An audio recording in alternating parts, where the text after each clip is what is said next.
All right, Psychedelics Today is back and live. Ollie, how are you doing today? Good. How are you doing, Joe? Doing great. Happy to be here with you to talk about Mm, mushrooms and a lot more. Um, yes, yeah, and you're joining us today from Brighton, UK. Is that right? that's right. Down on the south coast. Yeah, awesome. Um, so we got connected through our friends over at Philadelic, and they're Mhm. coming up this weekend. So shout out to Philadelic. Thanks for connecting us. And so you kind of run an organization called the Fungi Consultant. I assume you're doing a lot of kind of helping people kind of understand and connect to mushroom culture. Is that right? Yeah. So I guess demystifying functional mushrooms primarily because they've become quite a hyped up wellness product. They seem to have exploded in recent months, recent years, and I think things have maybe moved too quickly. So I do educational sessions, give talks, one-to-one consultations, as well as consulting with different brands who are looking to develop products and just learn more about this space. People that are coming from different areas in the wellness industry that want to start utilizing the benefits of functional mushrooms. Yeah, great. There's so much there, and I think like, oh gosh, yeah, I don't know. Is it too fast or too slow or too late? Is the right framing, right? It's hard because we've come from such a mycophobic place, and we're looking towards mycophilic cultures like Japan, and we're just like, what do we do here? There's, I think, a sentiment at the moment where, and this relates to psychedelics, and we can talk about this as well, where people are feeling like they're in a situation which is quite desperate. So the narrative with all things wellness is okay, you have something going on. Okay, we've been able to identify quite core issues when it comes to functional mushrooms, things like anxiety, sleep, stress, cognitive function. These are all key things that we need to focus on. So when we see something that could provide that lifeline, we go, okay, brilliant. And then everyone starts talking about lion's mane, for example, as benefit for cognitive function. But actually, if you look at the traditional use of it, it's been recommended for digestive issues and the gut. Okay, so does that mean we need to then look at what's going on in the gut microbiome and the gut brain axis? And okay, how's that having an indirect effect? So maybe we need to slow down and really think about what's going on and tease things apart. I do find that there's not necessarily that same patience that I have. I really like to nerd out with it. So I like to understand what's going on. And I understand it from the consumer point of view where they want something that's just going to help them. But in doing that, it's like there's a weird, I don't know, you could call it the capitalist machine or something, this creature that sees an opportunity and goes, okay, brilliant. And then it spurts out all of these brands and people are just slapping their logo on a product. They're having a contract manufacturer make it. They're not necessarily involved in the traceability or all the steps involved.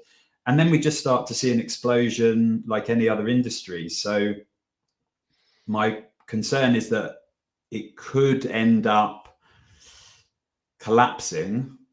So, I've seen it happen with the CBD industry in the UK where there was just so many brands and then the price of CBD collapsed and then it wasn't really viable.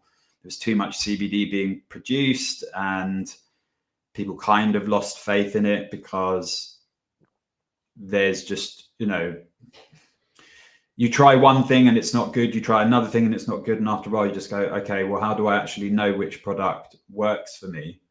And because we can't, the industry is tied by the fact that it can't recommend these products for medicinal use. So then my take is that if we slow down, if we educate ourselves, if we can be comfortable with nerding out a bit, then will be able to strengthen the industry. So capitalism always requires the next thing.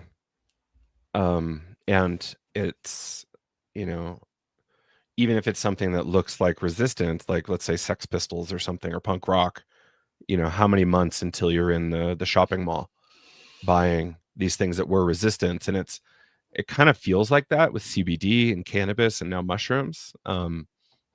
But one lovely thing mushrooms have for them is that you can grow them quite cheaply at home. I was trying to figure out how to grow pot years ago, and I was like, this is really expensive when I can just buy it for $50. Like, what am I doing? And then mushrooms came along. It's like, oh, I could grow forever for $300. Forever. That's crazy. What is this about? I'm going to learn how to do that. And of course, I started with the most exciting kinds, and then worked towards gourmet. And what? Do you have a title for things like medicinal mushrooms? Like, we say medicinal mushrooms here, but it's like, it's not medicine in the same way that antibiotics are medicine yet. Yeah, so the term that I use is functional mushrooms, and sometimes that can confuse people because there's the term functional medicine, which for me is a useful area to explore, because essentially there are different systems in our body, and any system requires certain things to be functioning properly. And how I understand it, with a lot of what's happening with the mushrooms, I think with the recent research that fascinates me about psilocybin mushrooms in extending your lifespan. Okay, so that's happening on the mitochondrial level, on the cellular level.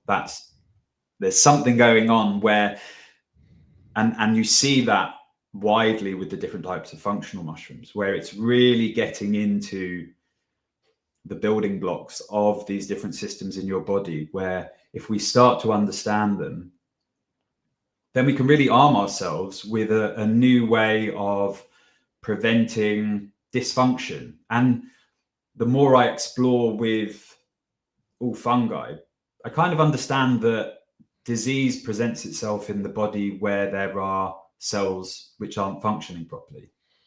And then we call it, okay, it's liver disease, it's heart disease, it's whatever it is, but it's on a cellular level, there's things which aren't quite working properly.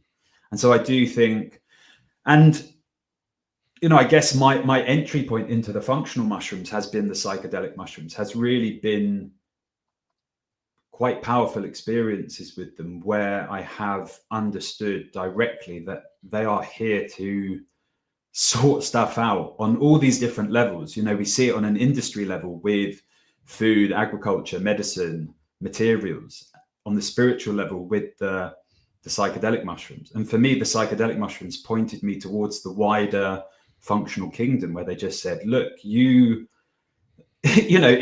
you want to be enthusiastic about mushrooms, what better way than to have a psychedelic experience in the woodlands, where the mushrooms are telling you, look, everything's connected, go forth, go explore this world of fungi. Because it does seem that there's a lot of different areas when it comes to wellness, especially in health and preventative disease, where they can sort stuff out.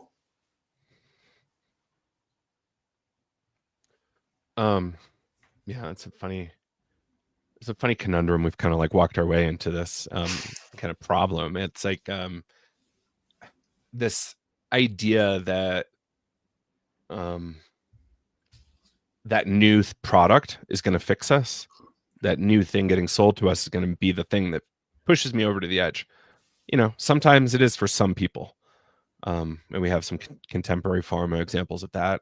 But, it's not really the case often with like this natural health thing, where it's like, oh, just throw more turmeric or CBD or matcha or mushrooms or whatever. And it's like, oh, maybe we actually need change as well. And let's pull some things out that are actually kind of harmful, which is kind of, I think, part of that functional medicine frame, or functional mushroom frame, which is like, what's harming us at the same time as we're trying to heal. Do you kind of get into that much? Yes, I overwhelmingly what I say to my clients on all the different levels is, look, these mushrooms can help to unlock new ways of living your life. For me personally, I've gone down a journey where my health in general just seems to have been massively improved the more that I consume these mushrooms in this intentional way. It allows,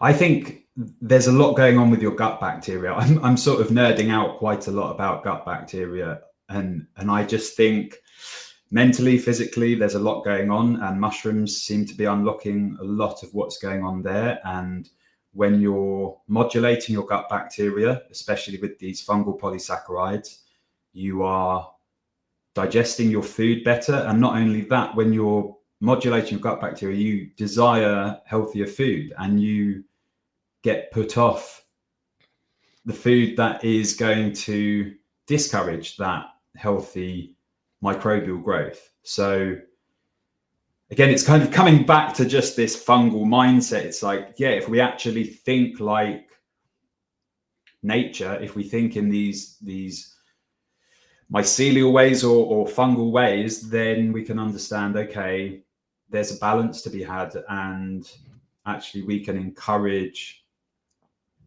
good growth inside of ourselves that will help to keep things ticking along. And I do think you start to clear out this junk if you're engaging with your cellular system, with your mitochondria. It is actually having this function of strengthening your oxidative, the health of just kind of renewal, of anti-aging, of preventing certain disease. So I am quite, I wouldn't say evangelical, but I do stress it quite a lot in my consultations, is that, look, you need to think about your health on this wider level, on, all the different things. And it's not to shame people. It's more the opposite. It's more to empower people. That I've always spoken about these things as allies. That came along quite quickly with my psychedelic use. I was like, oh, okay, these are, they're pals. They're really here for us. Okay, so if we get on board with the fungi, then they'll be kind to us, and we'll go gently. It's not, you're not going in and changing your lifestyle drastically. You'll start to incorporate things which are conducive to that fungal lifestyle.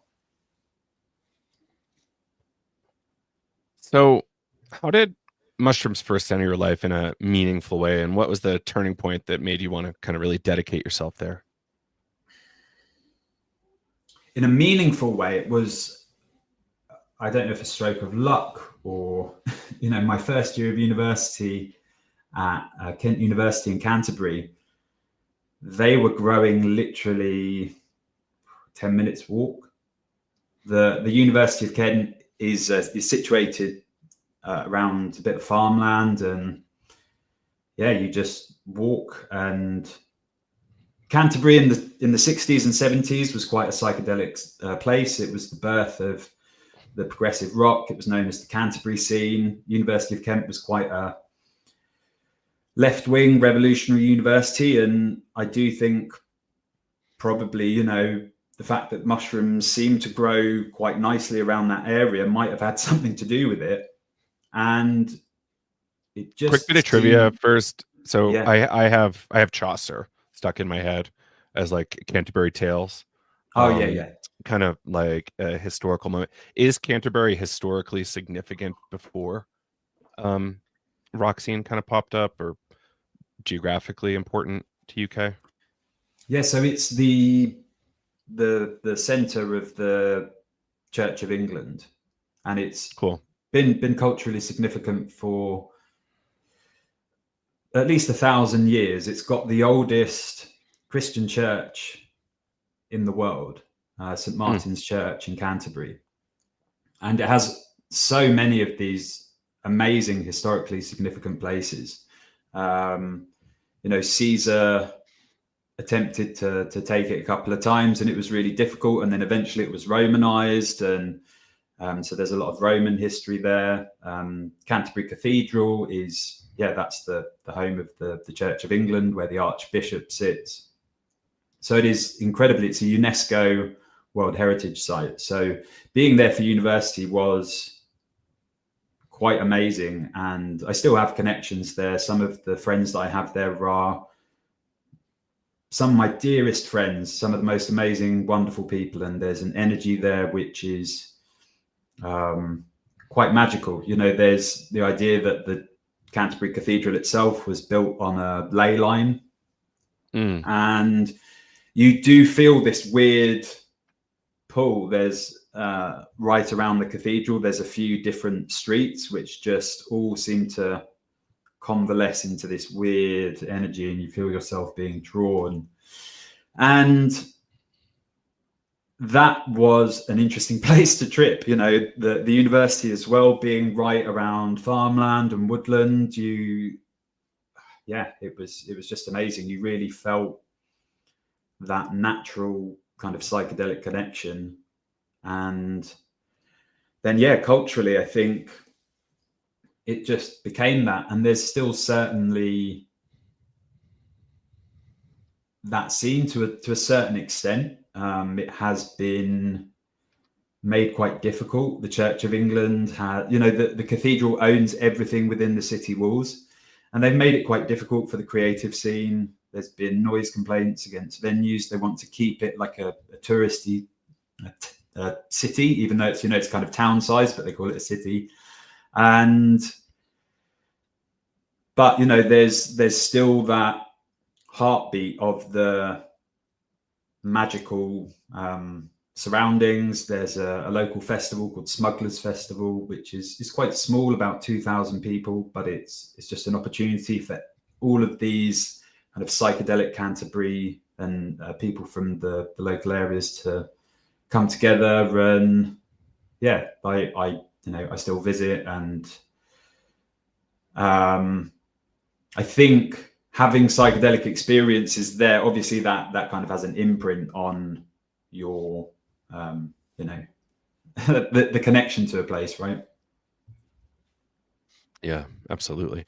Is it somewhat similar to the US and where like these things are growing sometimes outdoors, and it's you're not necessarily going to get in trouble if they're growing in your yard, but like after you could pick it and put it in your mouth, like with intent of putting it in your mouth, is that kind of a crime that anybody's been popped for?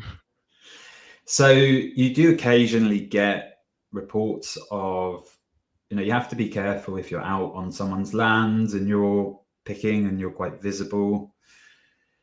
There has been reports of, police being called, and there's the joke of the grazing loophole in the UK, where the law is once you pick it, then that counts as human intervention. So then if you got down on all fours and just ate the mushroom straight out of the ground, then you wouldn't technically be committing an offense.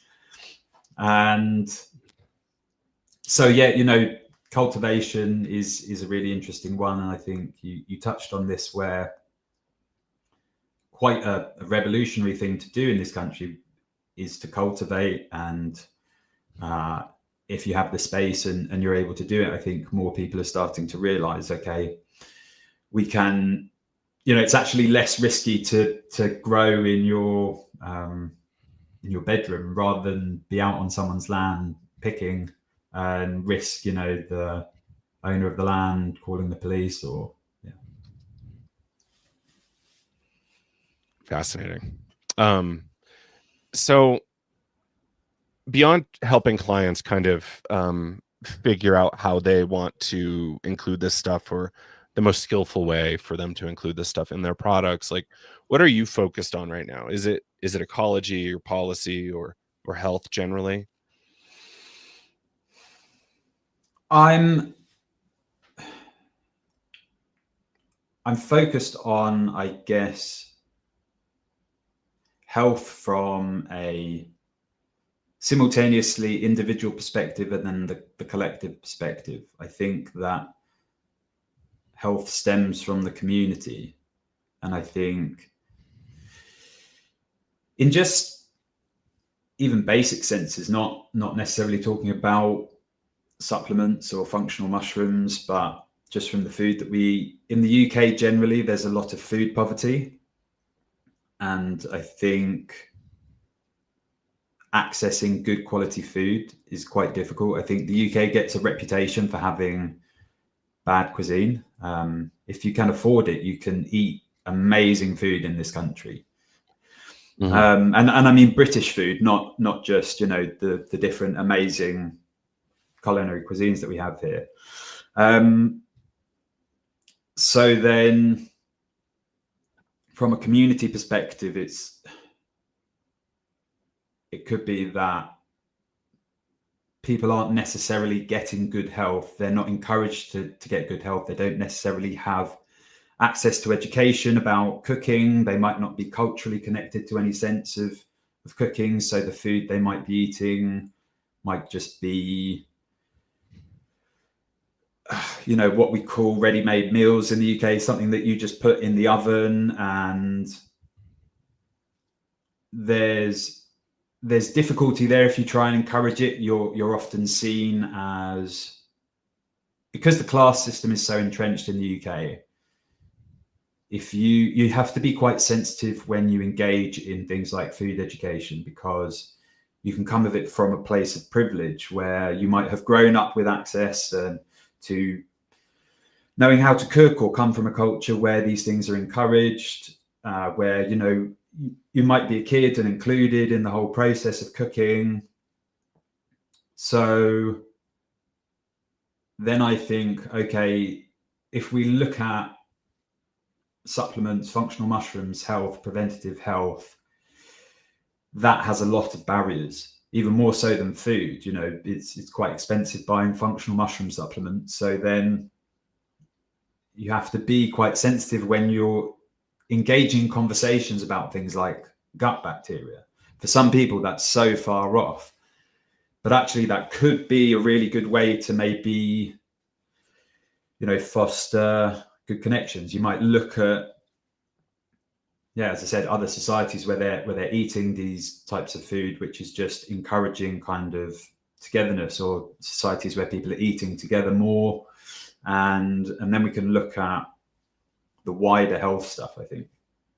And I think as well, you know, that relates to my interest in the psychedelic space, where there's been a lot of focus on the individual. And I think it's really important for me. I've had transformative experiences, often times on my own, you know, especially where I've been able to go really deep and really get to, you know, not necessarily to the bottom of stuff, but really start to kind of grapple with things.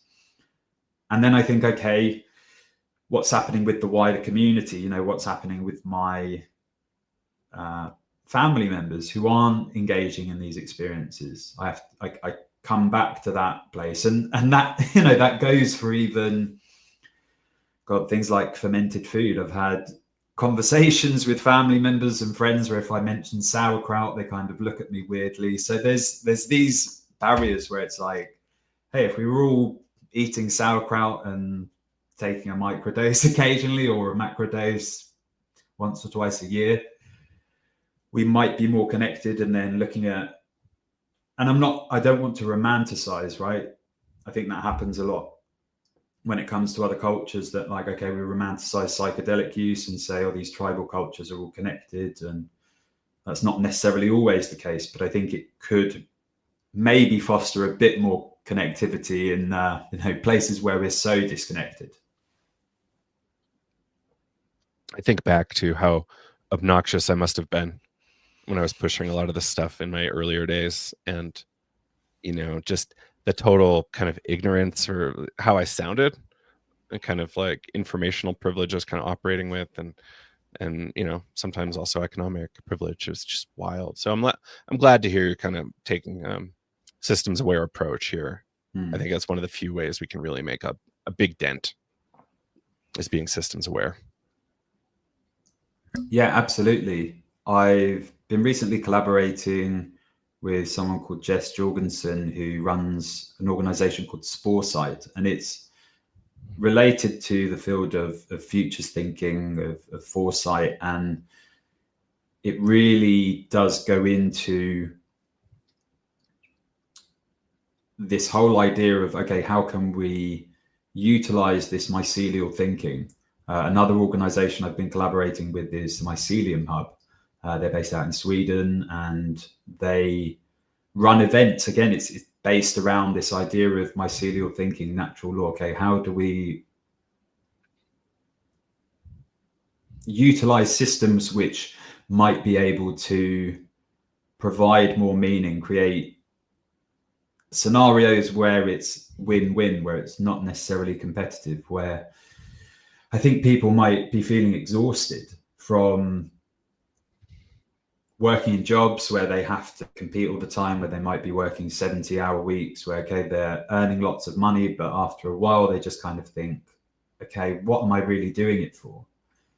And I think the benefit of psychedelics is bringing you back into that inner child, is helping you to find what really excites you, and bringing that into your adult life, doing that kind of reparenting where, okay, now we're at the right place at the right time. And I don't know if it's a coincidence, but mushrooms seem to be popping up now in, you know, the general collective consciousness in all these different ways. So maybe now is the right time for the people who are interested in these spaces to come forward and utilize that enthusiasm. Because, you know, I spend a lot, when people ask me what do I do, I just like, you know, I spend a lot of my time having meetings with people in the US and India and Thailand, people that are just working in the mushroom space, and literally people on LinkedIn will send me a message saying, hey, let's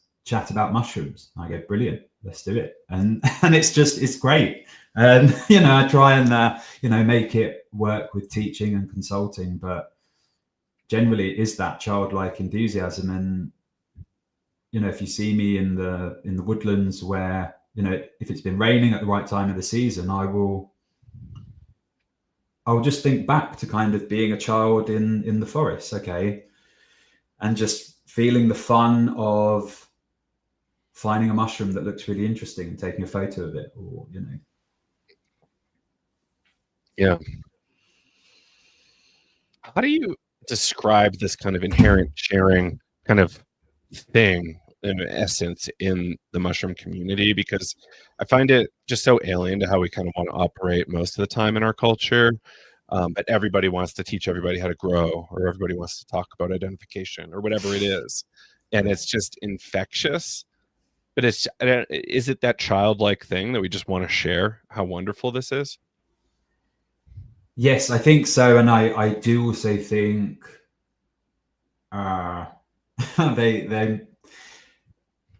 they might be hijacking us, you know, who knows, in this way of symbiotic relationships where we can't underestimate the fact that there might be intentionality, there might be agency. I'm always stunned every time I consume psychedelic mushrooms that there's a sense of agency to them. It just baffles me. And then when you look at the traditional Chinese medicine, they're almost kind of personified. They're called these names which gives them personhood, gives them agency, and yeah, they might have a plan for us. I don't know, you know. People like Terence McKenna kind of think they came from space. They might have come and colonized us. They've done a really good job. I find it interesting that, you know, the reason we can benefit from them is the same reason that they can cause us lots of problems. Spores can cause us asthma, yeasts, molds. They can be really bad for our lungs. So because we've co-evolved with them this way, then our bodies also have receptors which can respond really well to the psychedelic parts of them, the functional side of them. So yeah, it might be, yeah, sort of, I don't know, fungal panspermia. Yeah, that's great. We should probably do some sort of conference on that someday. Just kind of Terrence McKenna in review. Yeah, right. Like that fungal panspermia thing is obviously something like it's core to his thinking. So Yeah. in the past, you've talked about mushrooms as more than organisms. How do you personally understand their role in consciousness healing and meaning making? Big question, I know, but wherever you want to go with that. There's an there's a feeling of familiarity about them that I find really fascinating. I think I'm not someone that's actually gone through the DMT experience. I've kind of touched on the edges of it. And with powerful experiences with mushrooms, there's something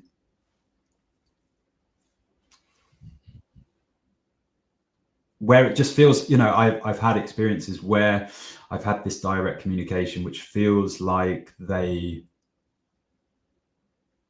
are welcoming me home. They say like, "Oh, welcome back," quite similar to DMT. So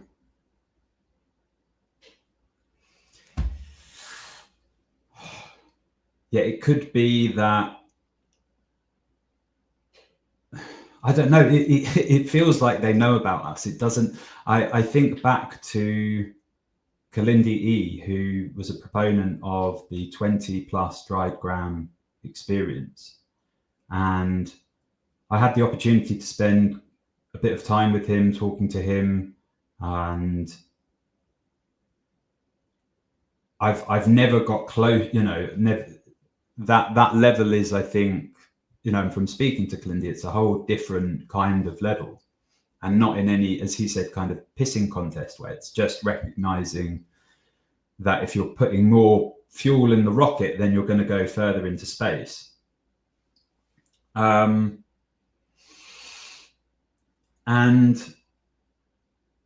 from speaking to people like him and from my own experiences and having this kind of familiarity and having this sense of, I had on an experience probably close to about 4 dry grams of Liberty caps, which are really interesting. But out of all the different mushrooms I've had experiences with and different psychedelics, I've not really had any extraterrestrial experiences other than with Liberty caps, and it always feels like this sense of them saying, "Oh, welcome back. We've waited for you."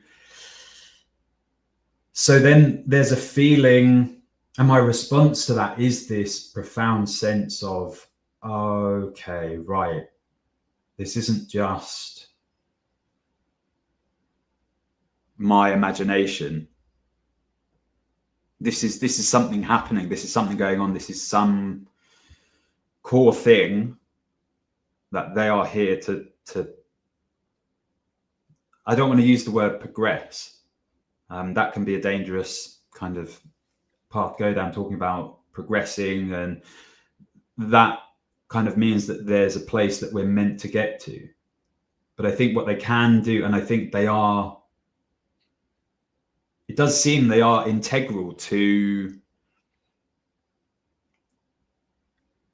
helping us to undo a lot of the really difficult experiences that humans have gone through. It's kind of insane being a human. I don't want to say we've got it worse than animals, because we mess up the world and we kill a lot of animals. But we just have all this stuff going on. You're sat in front of a bookshelf. I've got a microphone here and a cup of tea. It's like all these different crazy levels of experience.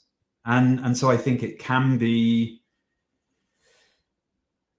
this intense time being a human. So maybe the mushrooms know about that. Maybe they're, I've really had these experiences quite consistently where it feels very soothing, and it really just feels like I'm getting these messages of, we're here, don't worry, we're sorry that you've gone through this. And when I say that, it's often felt in a collective sense. It's not necessarily always about me, even though it is about me. But then it's this understanding of, we are all this one thing, and the mushrooms are here saying, yeah, we get that. We get that you're the individual. We get that you're the collective, and we've got you. I love that. Thank you for going far out with me. Yeah, no worries. Not always comfortable doing it in public. But I think it's important to like kind of discuss this stuff and say, hey, everybody, like, we've had a lot of experiences or a handful of experiences, and we've been studying this stuff for a while, and we come back sometimes with interesting perspectives that are going to challenge you a little bit. Certainly challenged us landing here. But, yeah. So a lot of people are mushroom curious but intimidated. What's your kind of like gentle onboarding approach in any of the areas of mycology? The first thing I always want to say is that not to be afraid that some mushrooms are poisonous. It's like, yes, some mushrooms are poisonous. I think in the UK, especially, we have a lot of mycophobia. I think that probably came out of the Victorian era, and also witches, and that whole thing has a big, the toadstool has a big part to play in that, where, I won't go down that Amanita route, but everyone, for the most part, kind of thinks like, oh, I won't touch Amanita because it's toxic. And then, you have the minority of people that are progressing the microdosing route with Amanita, quite successfully, I think. So that has Amanita blowing up in UK similar to it is here. Not similarly in terms of the products. We don't have that same kind of freedom, but certainly in terms of the more people are talking about it, there's more events happening. And I've seen some people with products that are starting to enter the space in a kind of grayish area, where it's not being recommended for human consumption. But there's certainly a lot more talk about it, and people I know personally that are real fans of it. And I've personally as well had an interesting time with the microdosing. It's quite interesting. Obviously very different to microdosing psilocybin mushrooms. Mm-hmm. Yeah, it's an interesting one. It's kind of gentle, but yeah, you're right. Like this idea that all mushrooms are toxic is pervasive in a lot of areas, and we should be afraid of them. Yeah, I think that's a classic one to smush. Do you then start kind of saying like, hey, look at these pretty ones, or look at these ones that you could eat in a salad or with spaghetti or something, or how do you like to go from there? Often, I think predominantly people are getting interested in lion's mane for the cognitive benefits. I don't know if it's the same in the US, but in the UK, I think COVID and just generally people are feeling a bit of malaise, a bit of disconnection, and maybe feeling overworked, quite tired. So often I'll see lion's mane is the mushroom which is going out of stock the most in health food shops. And that's quite a good one because it's really tasty as culinary mushroom. So now we're starting to see lion's mane being sold in the supermarkets next to the shiitake and oyster mushrooms and the button mushrooms. People are starting to get on board with it. And then I can say to them, hey, it's great eating the lion's mane mushroom as a steak, but if you extract it with hot water, if you dual extract it with hot water and alcohol, you might be able to get some more benefits out of it. And eating it as well is really good for you. So I see on your Instagram, you have this post here This is from a while ago, back in early August, I think. Could mushrooms actually help replace alcohol? Like, one of my kind of projects is how do we erode the market share and consumption levels of alcohol a bit? I think Denver recently was rated the number 2 most heavy drinking city in the United States. Okay. And I don't know if that's accurate, but that's what I read yesterday on some website. And I think like it's harmed me and it's harmed people around me for a long time. And what does a healthier culture look like? So obviously looking to alternatives is interesting. So yeah, where did you land on this post? Maybe you know what post I'm talking about here. Yeah, I think it's difficult because drinking culture is so heavily embedded in the UK, even in all different areas, even in the psychedelic culture, the wellness cultures, people aren't necessarily not drinking alcohol. I'm starting to see a growing trend where people are reducing their alcohol intake, or I am coming up to 3 years of not drinking any alcohol, and that was mainly because I play in a psychedelic rock band, and there's just a lot of alcohol around at gigs, and it got to the point where I never really drank that much, especially at university. In my first few years of university, exploring mushrooms, I just didn't really care, and other things like LSD in particular. I was just not really interested in alcohol.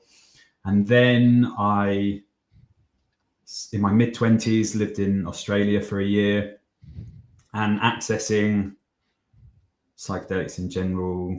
I wasn't, I was just backpacking, and it was like, whatever, it was that sort of culture. And so I got into drinking, and then playing in a band. It was just becoming too regular, and I just needed to nip it in the bud. And through, consuming a few different protocols with plant medicine, not actually, well, I was consuming functional mushrooms at the time. And then really I started down the route of cordyceps for treating fibromyalgia.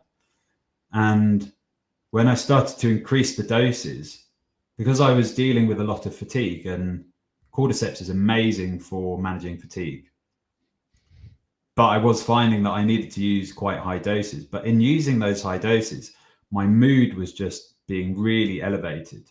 So in as much as there was the physical aspect, I was just feeling great. And I was also combining it with a lot of cacao. So I was getting, I think, that dual effect from the cacao and the cordyceps. And interestingly, I've spoken to people who've researched cordyceps, and they said there's a relationship to cordyceps and the heart chakra. So thinking about cacao as well, perhaps there's that real synergy, which might be a bit untapped. And I personally find, if I'm, I've been at social events where I've been, consuming high dose of cordyceps and lion's mane, and I just feel really switched on. I just feel lively. I don't feel anxious. I don't feel fatigued. And I think that's a big thing for me.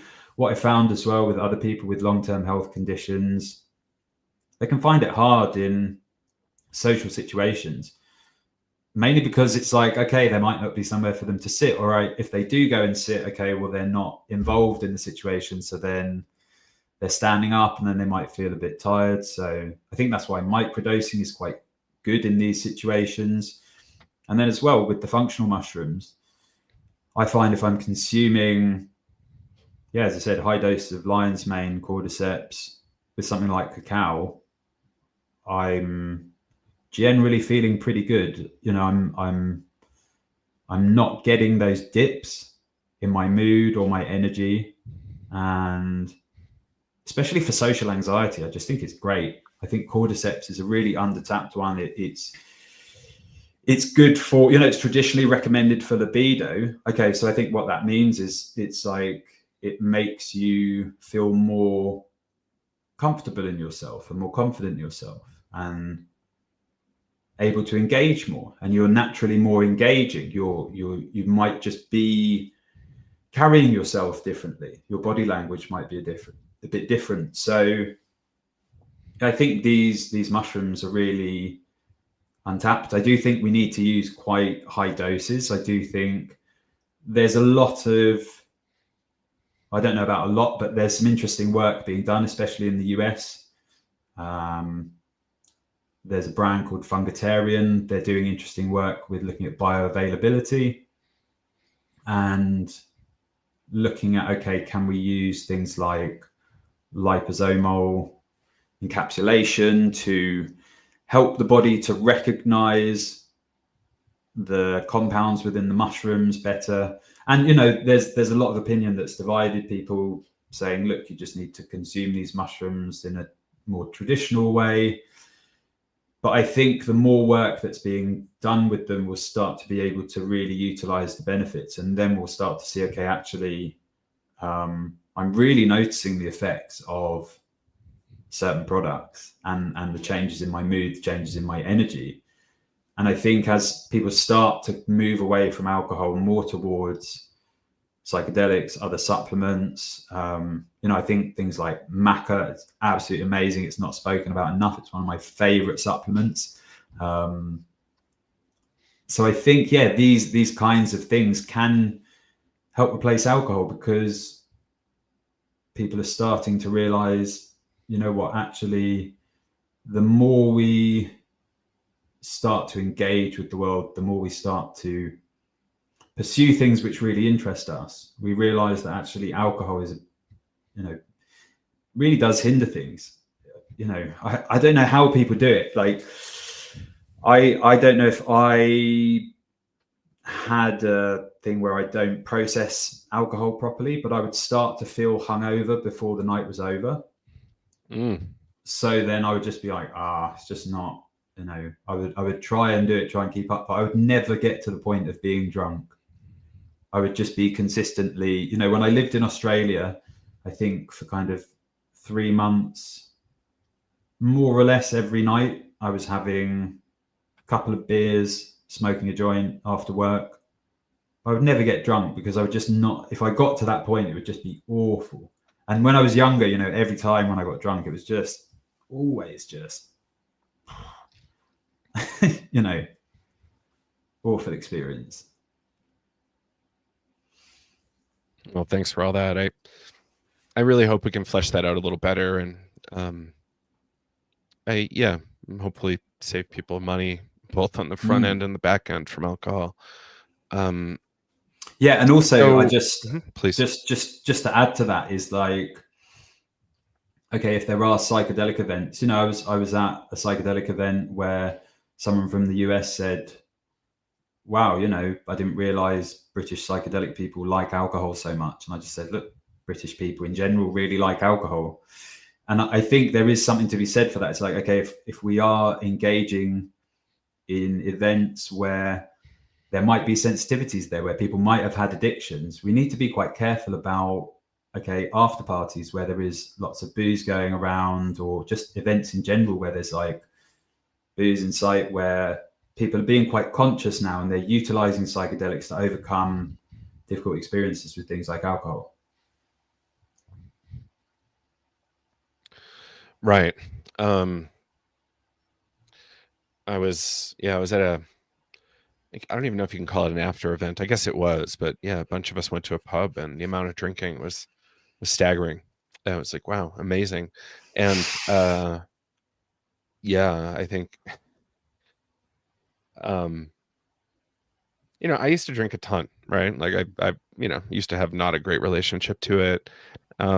It's faded, thank goodness.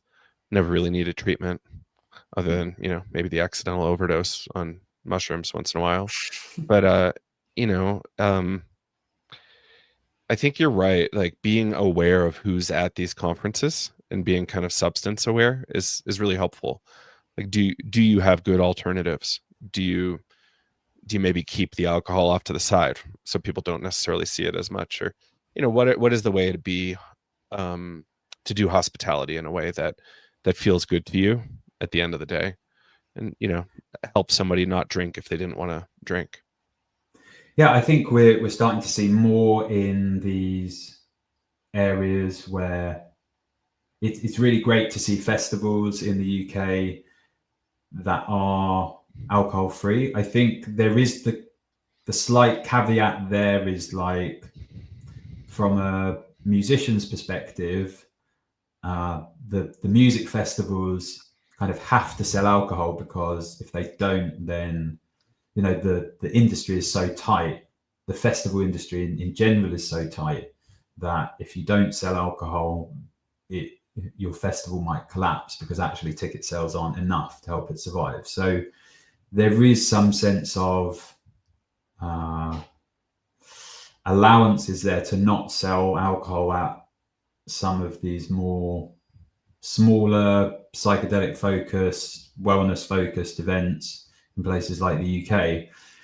Having said that, it's really good to see certain companies, in the mushroom space in particular, and I think in the adaptogenic space and tropic space, that are producing products which are really helping people. And I think it's amazing to see just more products and a lot of innovation and a lot of interest in different herbs and mushrooms, and a lot of conversation about different ways in which people can really benefit from these things. There's brilliant people in the UK like the Seed Sisters, Laz the plant scientist, and just a general good sense of herbalism in this country, where people are connecting back to the land, connecting back to these kind of ancient roots, realizing, and also, I think it's different culturally in different spaces. I don't think the UK will ever move away from alcohol. I still think there's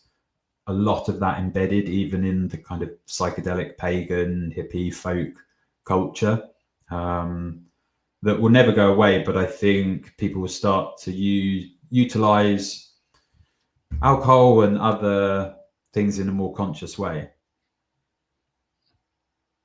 Yeah.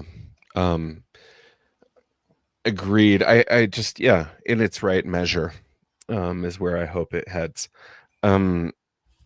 So some stuff we didn't really get into yet is this kind of future of mushrooms around kind of things like bioremediation, different kinds of higher tech materials, like buildings using kind of bricks made from mushrooms. Like, where do you think we're going to see mushrooms be in the next 10 years? I mean, we're starting to see a lot more happening in terms of material, clothing, fashion. I think it's interesting to see where they, it's interesting. We've got this whole thing of fast fashion, and then mushrooms are coming in their mycelial way to slow things down. And they're like, no, slow fashion. So that's really interesting. I think we might start to reestablish our relationship with clothes and this idea of just kind of throwaway culture. Certainly regenerative areas where mushrooms are really fascinating. If you look at mycorrhizal fungi in helping to fix the soil, and it becomes difficult not to just evangelize about mushrooms, because it does seem like there's all these different areas. We're seeing it with food, with mycoprotein, we're seeing it with medicine, wellness products. So it could be, there's people like Mark Violo from Myco Stories, Dennis Walker from Mycopreneur. They gave a presentation last year at All Things Fungi Festival where they were looking at the future of fungi, and it kind of seemed like, you'd be waking up into this fungal futuristic environment where everything would be fungi. I don't know how far away we are from that. I don't know if we're a long way from convincing people to eat things like mycoprotein.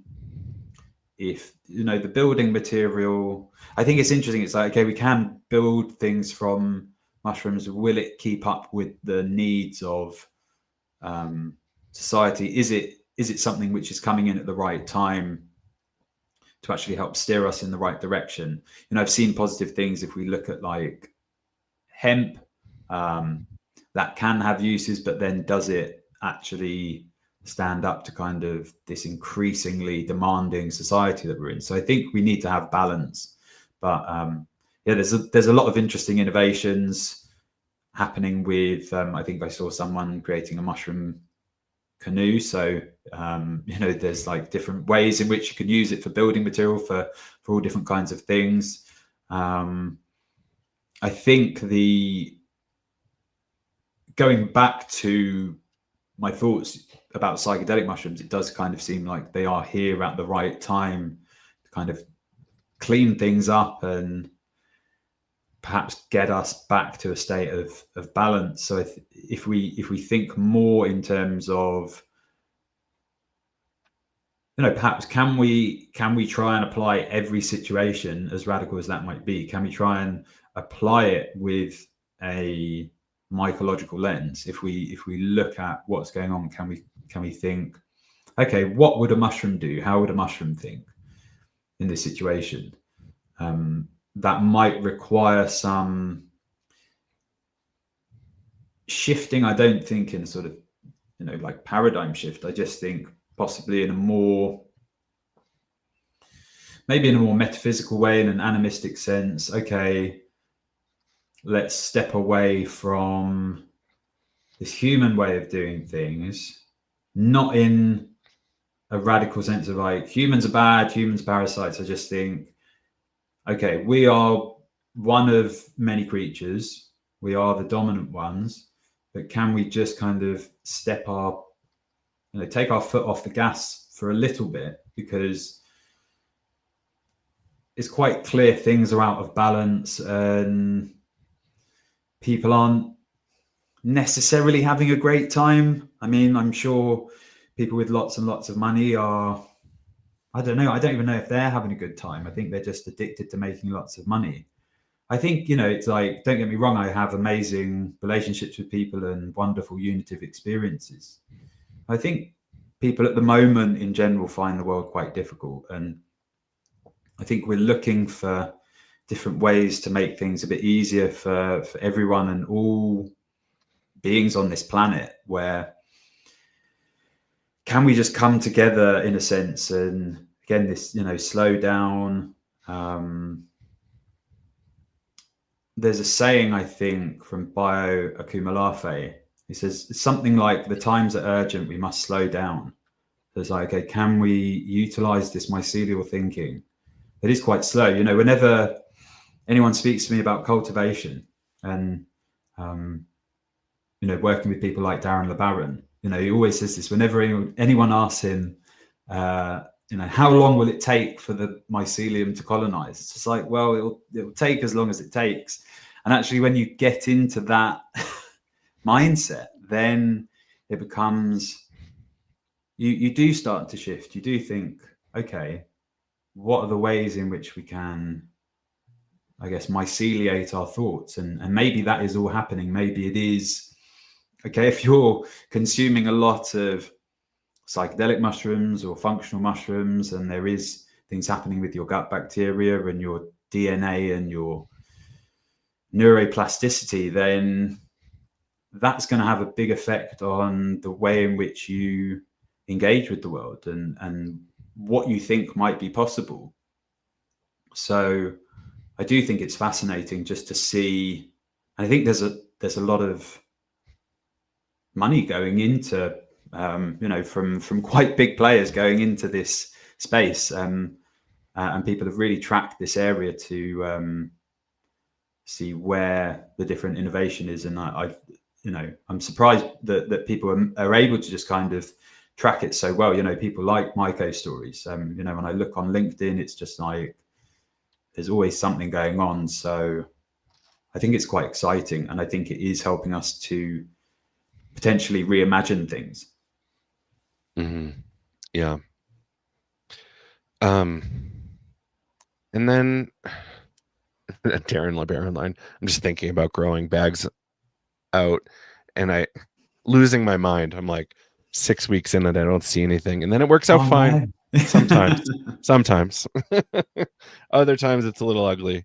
But yeah, like just it takes what it takes, and you can be in the perfect environment and have the perfect lab and be replicable, but most of us do it in our homes. And it's not a laboratory environment, a well-controlled laboratory environment at all. Mobile Yeah, contamination units and all. the funny thing was, when I was cultivating during the pandemic, it was just quite funny because I was like in this in this shop picking up like disinfectant and gloves and masks and all this stuff, and I was just like, oh yeah, the poor pandemic's really bad. And then going home, sanitizing my kitchen counter and setting up my sort of lab environment. I never had the pandemic as an excuse. That's lovely. Yeah, I just deep paranoia at the store. uh, Um, um, and then so finally here, as we kind of work towards wrapping up, like what kind of things do you think the psychedelic movement could learn from mushrooms generally, from like an ecological perspective or growth perspective, or anything like that? Like I know, the psychedelic culture is often just an outgrowth of kind of primary dominator culture, kind of what McKenna called dominator culture. But what can we learn from mushrooms as a species? yeah, I mean, it's fascinating to see the psychedelic culture go the way it has. I don't know how much to this extent I kind of expected, or me and other people expected it to be so dominantly capitalistic, and huge amounts of money coming in from people like Christian Ankermeyer and Peter Thiel, who I just won't, that's a whole that's a whole podcast thing that and the way in which we engage with psychedelics on a personal level and a collective level, it does really matter. And I think with mushrooms, for me, they kick my ass. It's what I say to everyone all the time. It's like I'm always, and I've had quite a lot of experience with them, and I'm always going in with a bit of trepidation. I'm always just like, okay, there'll be some kind of ass kicking, there'll be some kind of download. And I do think that, I've had quite intense experiences with them, not necessarily scary or difficult, negative, but just like, okay, sort of getting something like a telling off from a collective humanity experience where they're just like, sorry guys, you fucked up. You've just extracted, you haven't actually respected this amazing planet that you're on, which might be, I think, I'm reading stuff in physics saying we might be in this void, this planetary void. It's like, okay, so there's nothing around us, and we might be in this really special zone, and this place that we really need to respect. And however we've got here, whether it's been fungal panspermia, there's a reason why we've come here from wherever we've come from, however we originated here.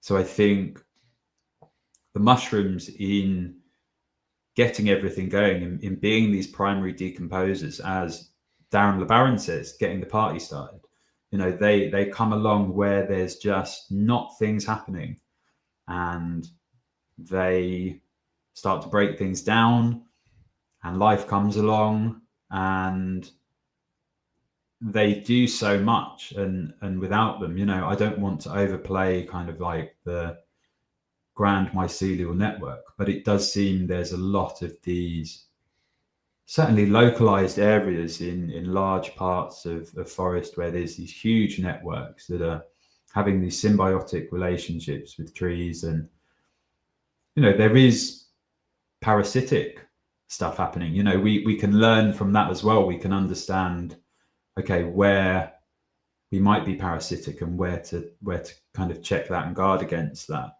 and where it might not be useful, and engage more with these symbiotic relationships and win-win scenarios where why not everyone benefit? Why does it just have to be billionaires increasing share prices and